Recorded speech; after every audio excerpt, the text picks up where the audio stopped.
Chapter 3. Lesson 3. Mind your own business. The rich focus on their asset columns while everyone else focuses on their income statements. In 1974, Ray Kroc, the founder of McDonald's, was asked to speak to the MBA class at the University of Texas at Austin. A friend of mine was a student in that MBA class. After a powerful and inspiring talk, the class adjourned and the students asked Ray if he would join them at their favorite hangout to have a few beers. Ray graciously accepted. "What business am I in?" Ray asked once the group had all their beers in hand. Everyone laughed, my friend said. Most of the MBA students thought Ray was just fooling around. No one answered, so Ray asked again. "What business do you think I'm in?" The students laughed again, and finally one brave soul yelled out, "Ray, who in the world doesn't know that you're in the hamburger business?" Ray chuckled. "That's what I thought you would say." He paused and then quickly added, "Ladies and gentlemen, I'm not in the hamburger business. My business is real estate." As my friend tells the story, Ray spent a good amount of time explaining his viewpoint. In his business plan, Ray knew that the primary business focus was to sell hamburger franchises, but what he never lost sight of was the location of each franchise. He knew that the land and its location were the most significant factors in the success of each franchise. Basically, the person who bought the franchise was also buying the real estate under the franchise for Ray Kroc's organization. Today, McDonald's is the largest single owner of real estate in the world, owning even more than the Catholic Church. McDonald's owns some of the most valuable intersections and street corners in America and around the globe. My friend considers this as one of the most important lessons in his life. Today, he owns car washes, but his business is the real estate under those car washes. The previous chapter presented that most people work for everyone but themselves.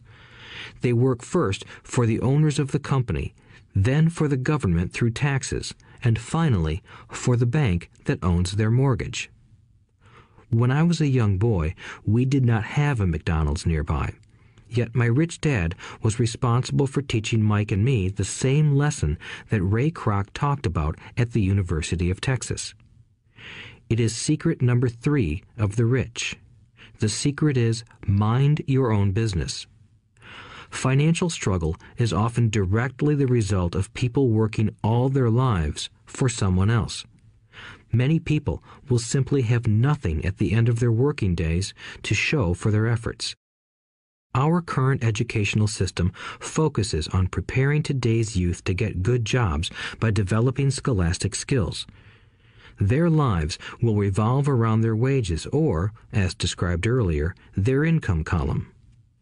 Many will study further to become engineers, scientists, cooks, police officers, artists, writers, and so on. These professional skills allow them to enter the workforce and work for money. But there is a big difference between your profession and your business.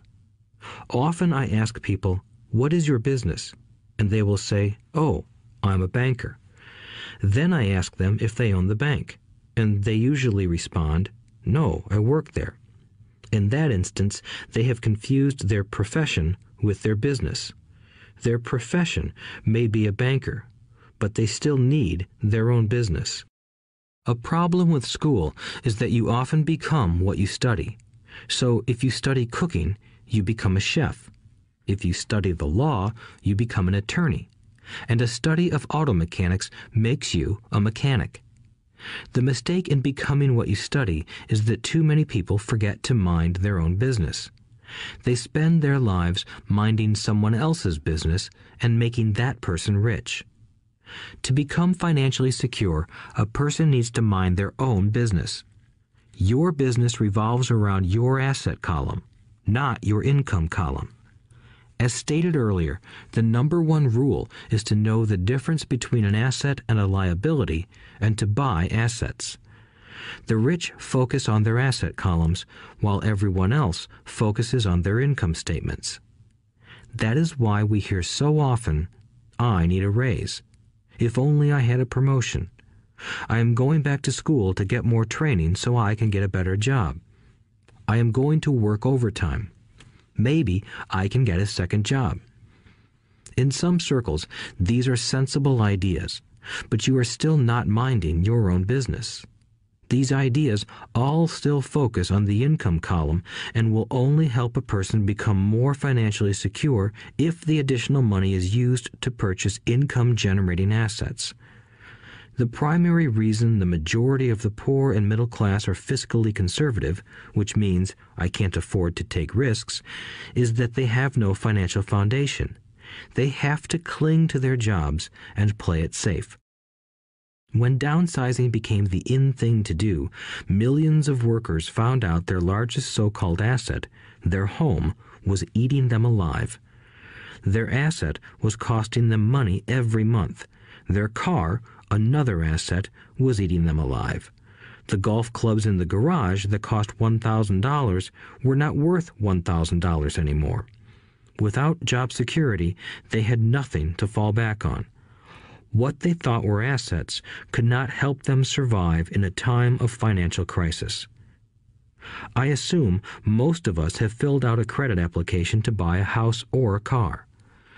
It's always interesting to look at the net worth section because of what accepted banking and accounting practices allow a person to count as assets. One day when I wanted a loan, my financial position did not look too good. So I added my new golf clubs, my art collection, books, electronics, Armani suits, wristwatches, shoes, and other personal effects to boost the number in the asset column.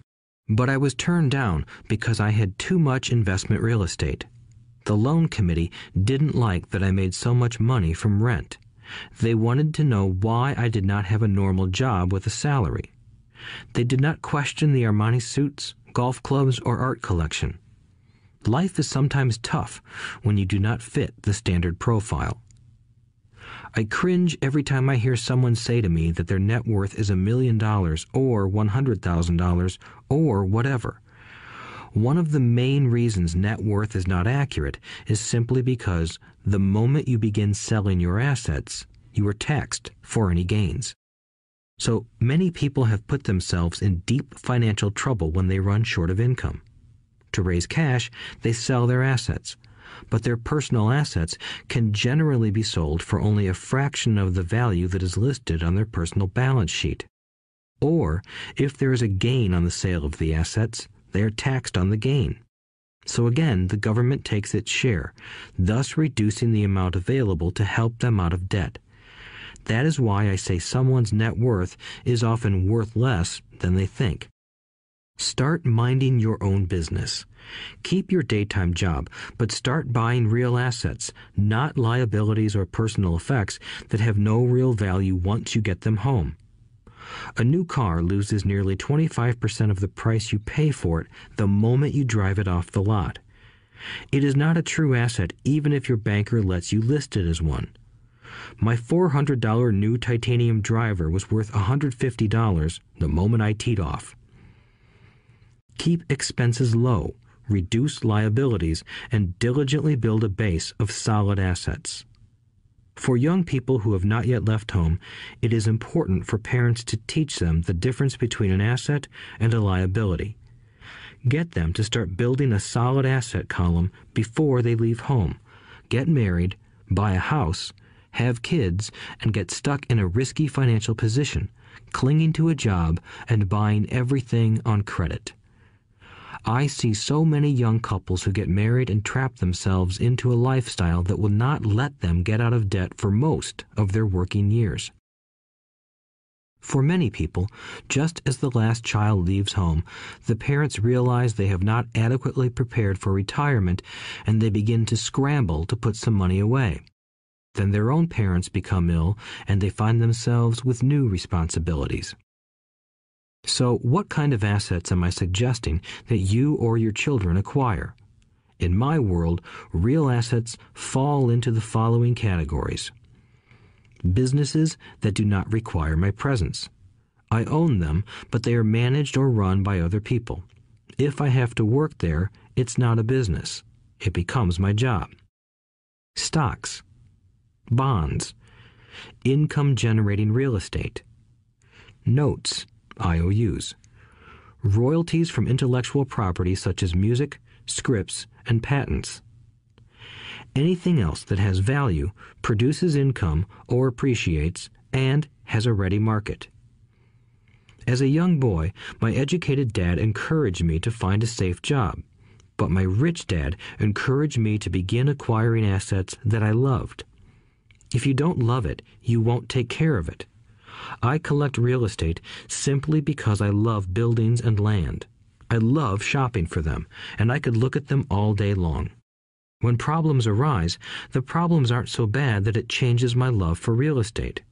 For people who hate real estate, they shouldn't buy it. I also love stocks of small companies, especially startups, because I am an entrepreneur, not a corporate person.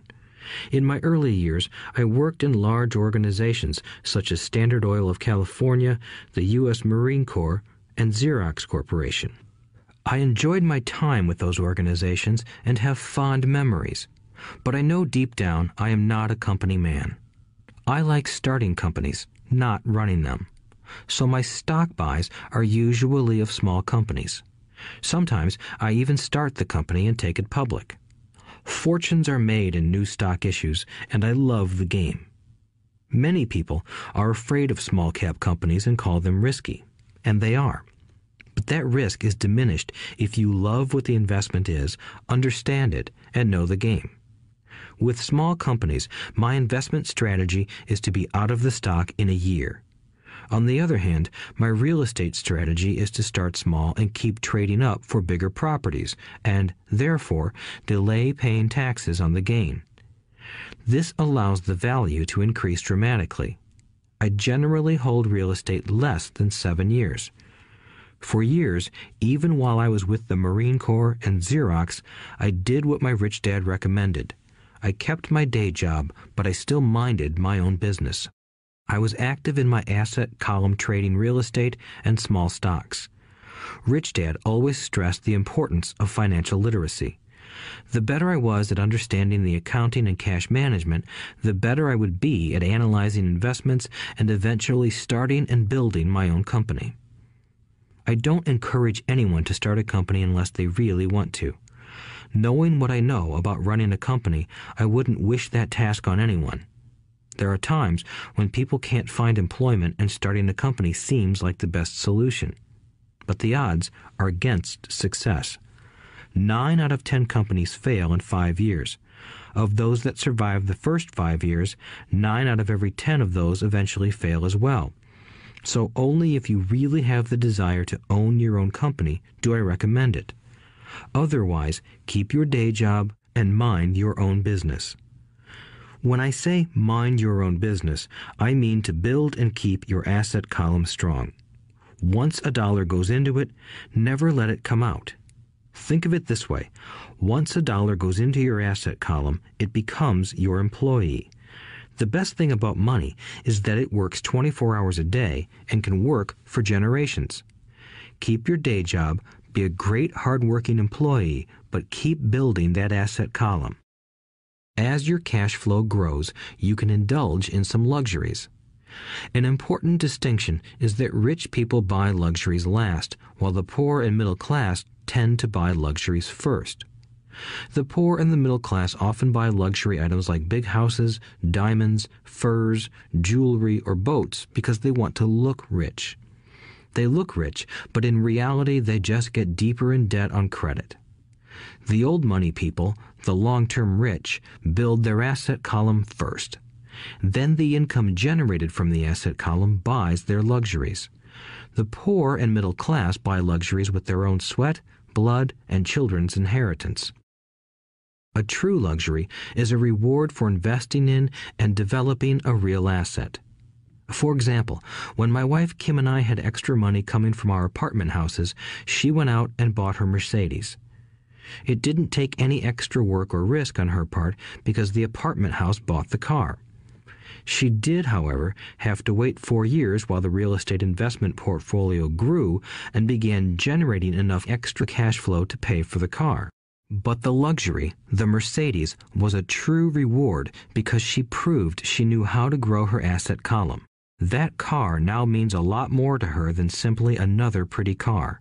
It means she used her financial intelligence to afford it.